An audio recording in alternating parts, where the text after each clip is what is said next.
اور اس نے مسخر کر دیا سورج اور چاند کو، یہ سب کے سب چل رہے ہیں ایک وقت مقرر تک کے لیے۔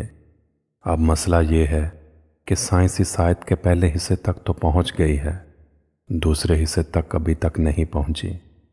اتنی چھوٹی سی آیت قرآن میں اللہ تعالیٰ نے انسان کی رفتار کے ادھورے پن کو نمایاں کر دیا ہے۔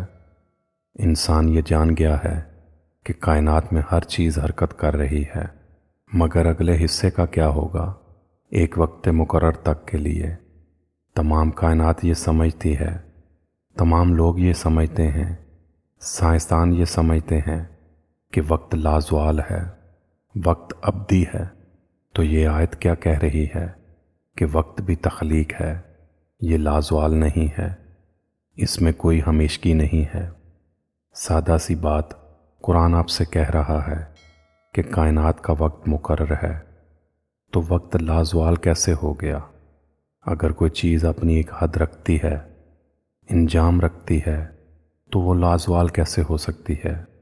وہ لا انتہا کیسے ہو سکتی ہے؟ یہ قرآن ہے جس کی ایک آیت بھی تمام سائنس سے اتنی دور اور آگے ہے کہ جس کا کوئی تصور پیدا نہیں ہو سکتا۔